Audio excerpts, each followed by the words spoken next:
Tabletop wargaming is all about making an army and making it yours. And what better way to do that than to have some minis that are, well, iconic.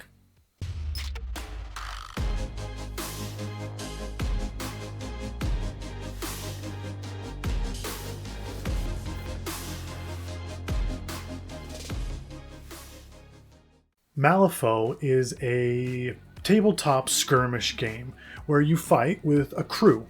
And your crew is usually made of, 7, 8 characters, and they all kind of have this cool aesthetic, this Western type world that's filled with demons and steampunk, and the world of Malifaux is fantastic. But something they do that not a lot of other games do is that they include alternates. And what I mean by that is when you have a small group for your army, you can do a lot of things to it. You can change a lot of it. You can make it yours, and you can give each mini the time that they deserve. And in the case of Malifaux, you can buy alternates. And what an alternate is it's just like it sounds. An alternate world, an alternate time, an alternate reality, but with the same units. And their stats and things aren't different. The models are just different. And they're generally really cool styles and things like that. And yeah, you might already have your crew and you love your crew, but then this alternate for your crew comes out and you think that could be kind of cool. And so you can purchase these alternates, and they usually come out on like holidays and Halloween and things like that. But it allows you to play the game with an army that's different from even the normal army that's out there. And as I was looking through the catalog of models and things like that Malifaux has, because their 4th edition just came out. New rules, new just about everything. It's awesome. I'm actually going to do a video in the future on their new 2-player starter set, which is super cool. But while I was looking through their catalog, I came across their iconic models. And I didn't know what they were at first, and so I thought, well, I'm going to look into these, and come to find out that iconic models are something made for the player as much as for the painter.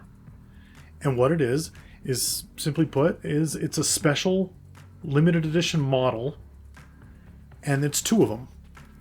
One that comes in the size that you need to play on the board, and another one that's bigger for you to put on your shelf, for you to have that quality paint job that you wanted to do, but maybe things were too small and then you want to try your hand at something a little bigger. That's what the iconic models are. And I actually was sent the iconic Dreamer model by Malifaux, and it's a fantastic model, and so I decided I was going to paint it. But just a little information on who the Dreamer is. He's basically one of these demonic entities from Malifaux that has a helper, which I'm not even sure what his helper is. It can change shape and things like that. Lord Chompy Bits is what it's normally called in the game when you play. But Lord Chompy Bits can take different forms and do different things. And basically, he can make your greatest nightmare a reality, including having a stuffed animal with razor sharp teeth that will eat you and whatever villagers that don't want to play hide and go seek with him at night. So, the Dreamer, really cool model. His teddy bear, fantastic model.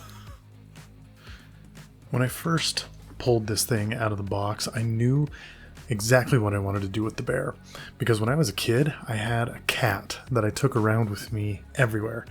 And originally, the cat was purple. With time and pulling it around and dragging it around and hitting people with it multiple times, it changed from purple to a nice gray. And so I thought, as I'm painting this, I want to make the bear itself a purplish kind of gray. And so I started by doing a nice deep purple base coat on it, and then the claws themselves, honestly, I'm doing a lot of just blending with whites and blacks to lighten and darken things. I just blended that purple with a lot of white to get the claws. And eventually I'll come back and I'll highlight them and make them whiter on all of like the sharp points.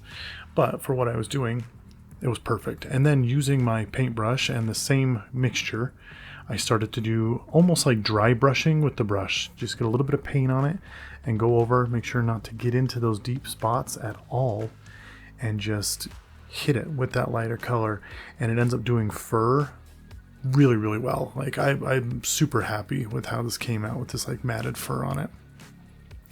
And then the wagon, I thought it's got to be red, right?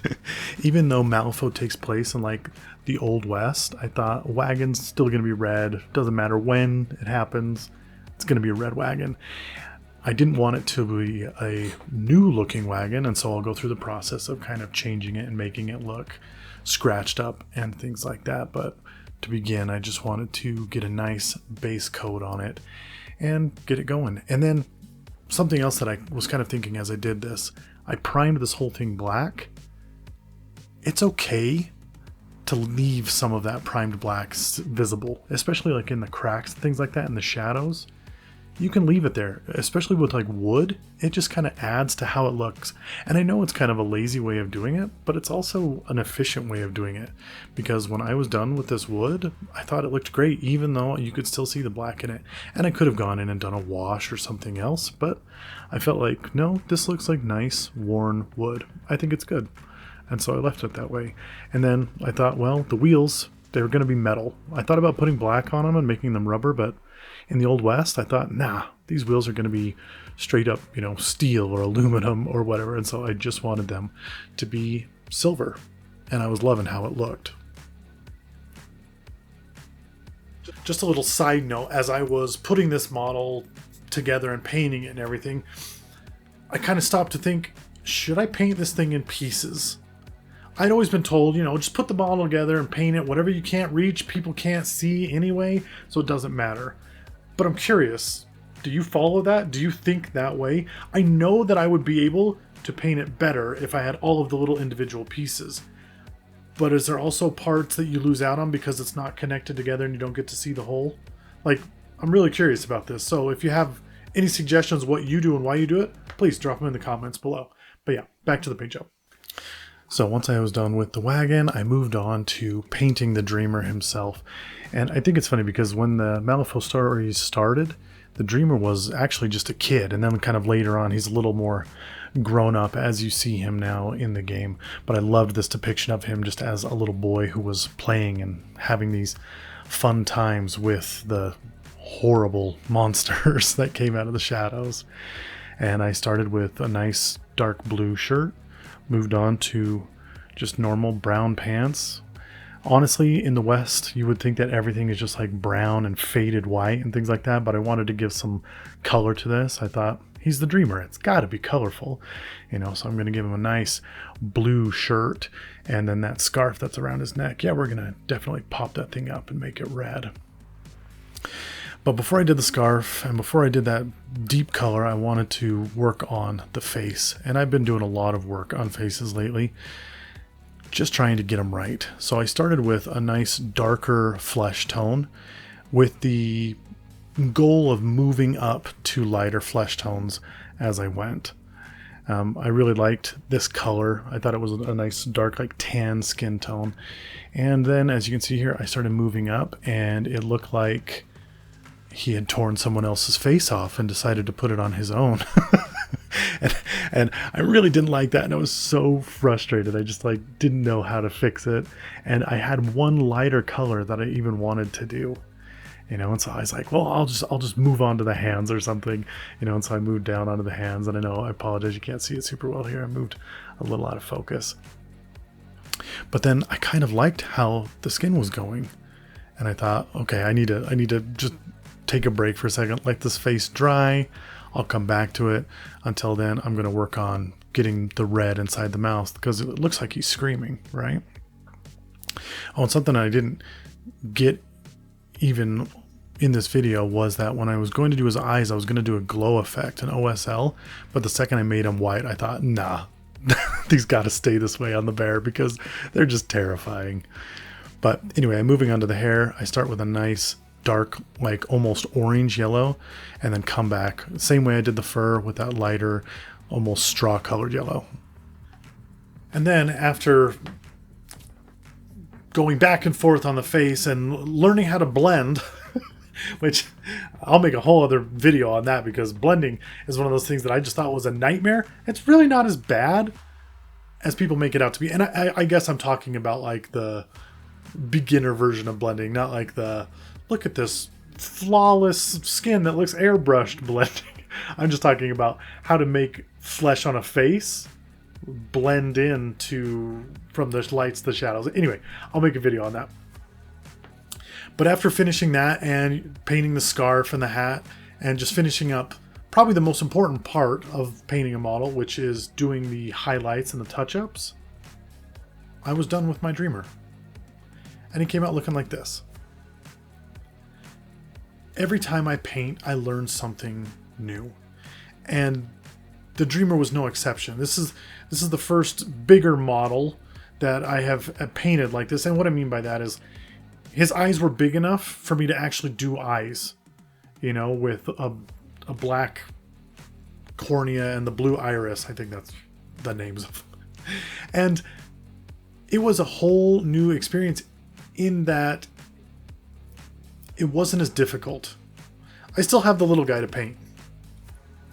You know, and if I ever decide to use the Dreamer in my crew, I will definitely use this model instead of whichever one that comes with it, because I freaking think this model is amazing.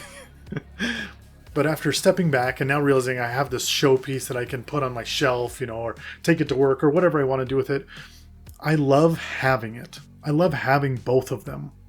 And again, it's not the world's greatest paint job. It's not this like award-winning piece, but it's a piece that I like and is part of my collection. And no, it's not going to go into my armies. It's just going to go on my shelf and be this thing that I can kind of look at and admire and use as a stepping stone as I keep continuing on that path to becoming a better painter. Because one day I do want to get to that point where I am a competition winning painter.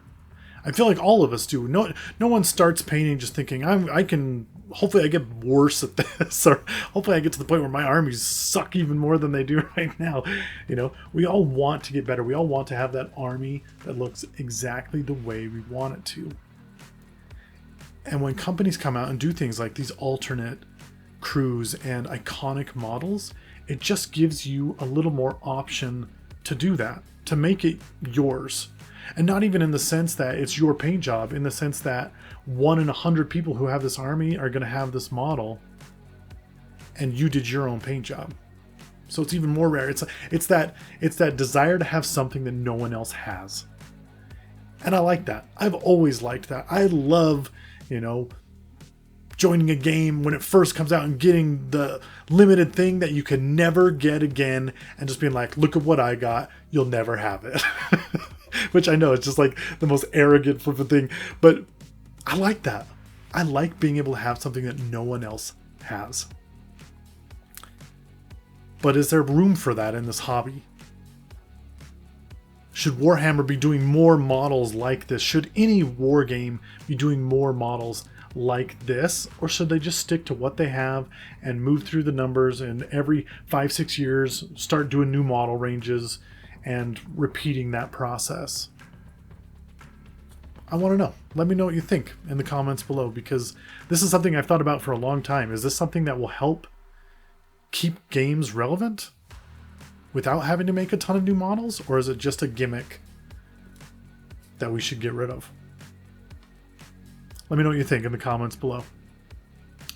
And stick around. Like I said, I'm going to be doing more Malifaux content. I just got Marvel Crisis Protocol. I just got some Shatterpoint stuff. I'm still working on my Warmachine army. And Infinity is doing amazing things right now. And I plan to cover it all as much as I can. And if that intrigues you and you want to stick around and see some of that, like, subscribe, follow the channel. As always, here at Pulsegate Games, I'm all about making your tabletop gaming experience the best it can be by sharing the things that I learn, trying to make it better for myself. And hopefully it helps. And if you got something you want to add and tell me to help me do it better, do it. I am all ears. I respond to all my comments. And I'd love to see you back here again. So, as always, don't spend so much time building your world that you forget to spend some time in it. Until next time.